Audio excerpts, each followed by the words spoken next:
Hundreds of people in Hutchinson starting to return home after evacuating earlier today because of a large wildfire. Crews say an earlier fire in the day that had been under control re-sparked due to the wind, causing this now larger fire. The winds will stay strong all day long. That's led to this extreme fire danger, along with the dry grass and those very warm temperatures as well. Shane Kanicki is north of Hutchinson in the Highlands neighborhood. It was evacuated yesterday. Shane, what's it like there this morning?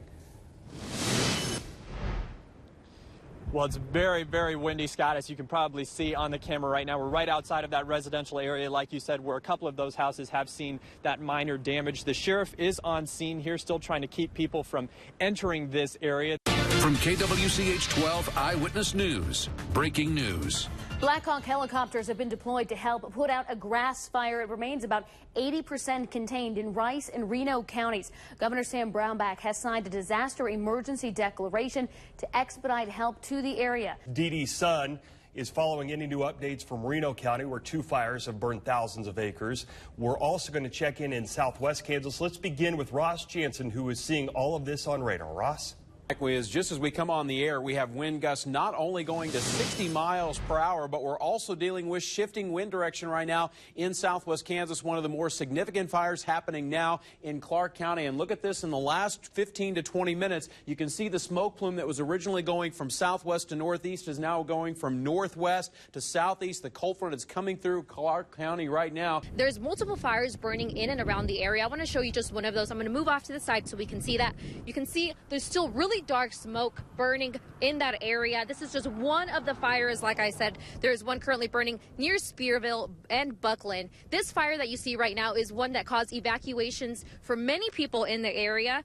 It is incredibly windy out here and visibility is not great. Take a look as some fire trucks fill up with some water every direction. Skies are looking gray and it smells smoky out here too. Trooper Todd tweets I-70 is closed between mile markers 184 and the 209. He says they have evacuated Wilson. Again, I-70 is closed because the fire is in the median, according to Trooper Todd.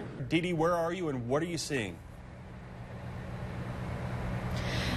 Mike, I'm about 20 minutes north of Hutchinson and the flames have just recently erupted out here. I spoke with somebody who lives near here and he's confident that what we're seeing is houses burning. He says he knows that several people, several homes live in this direction, and based on the length and the duration and the smoke that we're seeing, he's just sure that we are seeing some houses burn. Where we're at on 43rd Street and Monroe is where one of the shelters we're at. Mostly folks, if we look over here, are just kind of parked in the parking lots. There are two churches, one on each side of the street. They're just kind of sitting here waiting to see what happens, watching the fire. As we look at the glow on the horizon, we can see a couple of those areas Dee Dee talked about where the fires are suddenly burning brighter again. The Ransom Fire Department said they were responding to a grass fire earlier this afternoon in southern Ness County when they got a call at about 1:45 that there was a structure on fire back here in Ransom. They immediately left the grass fire scene, and when they arrived, had to jump into action.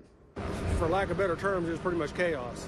I mean, there was so much smoke, nobody knew where anything was burning from. It was a recipe for disaster. She just disbelief of the way it looked around here.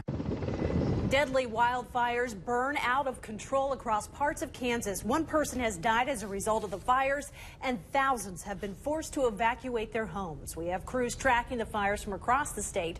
The Kansas Division of Emergency Management says wildfires have affected more than 20 counties just in the past few days. Tonight we have new evacuations in southwest Kansas. Devin Fastbinder has an update from Clark and Comanche counties. First, hundreds of firefighters are battling a fire that has burned for days. Akeem Ashford begins our team coverage from Reno County with new details on the Kansas wildfires.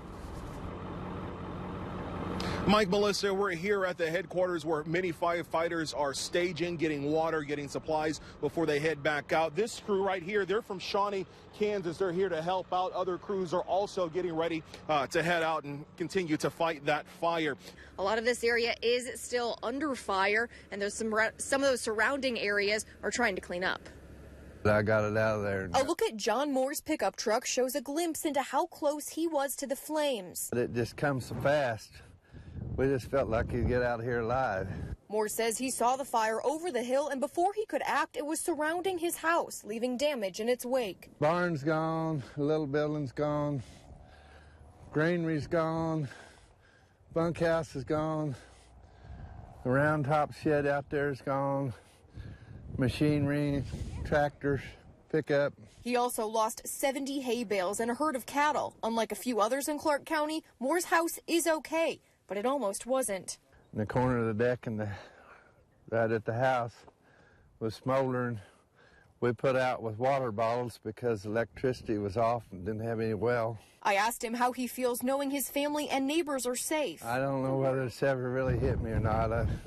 I've seen things, and, you know, a lot of the buildings had antiques that you got to forget about. They're gone. He says everything he lost he can replace. What's safe is what's priceless. It was a tidal wave of fire. The smoke was so intense. You don't know if it's coming from 10 feet away or a quarter mile away. I have no idea what's going on at this point. Hoping that I have a house to come back to. It's just devastating. Everybody just got to keep fighting. We've got more resources coming into place.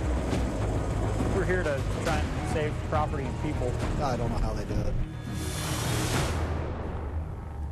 Finally, some good news for people living in Reno County affected by the wildfire. Many evacuees can now return home. Sherry Chance says she had no idea the extent of the damage until I showed her a picture we received. Oh my God. Oh my God, I lost everything. But Sherry said her biggest concern was her 5 horses she had to leave behind. I can replace the house. Some of the things in it, I know I can't. Just worrying about the horses and not knowing. But then we got another picture. Oh my God. Oh, they're there. Oh my God. The family that Sherry couldn't take with her. All 5 of them are there. Oh my God. I'm so happy. That's just great. Well, apart from burnt grass, you won't see much just driving through the evacuation area. But once you drive up some of these dirt roads, this is what you'll find. Buildings and homes like this one that have been destroyed. As you can tell, if you're looking for some indicator of just how hot and how hard this fire burned, this was a metal roof. And the owner tells me it was a metal roof that is supposed to be flame repellent. But this fire just got too hot too fast. The owner says, though everybody's okay, everything else will take care of itself.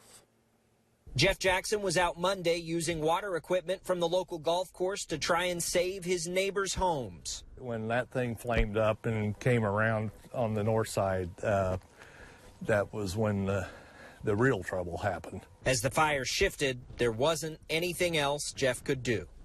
As we drive out, apparently there were firefighters coming right back in here, which, God bless those people. Jeff, his wife, and daughter lost their home, burned in Monday night's fire in the highlands of North Hutchinson. They can't stop this. I mean, this was really, really bad and change of weather. So anyway, we're just thankful that we didn't lose any lives around here. That's job one. So they did a phenomenal job. Even in the wake of tragedy, Jeff is thankful. We're all safe. My friends are safe. I thank the Lord for that. It's a total loss, the only home on Crazy Horse destroyed, remarkable considering how close the fire came to so many other homes in the area. That one's a ping, that one iron's a ping. What the fire couldn't take are the relationships Jeff's forged with his neighbors in the 16 years he's lived in the home. We're just trying to laugh a little bit because it keeps you from crying, which I'm not doing a very good job of that, but we'll rebuild somewhere. Maybe here, maybe not. Who knows? That's a question for down the road.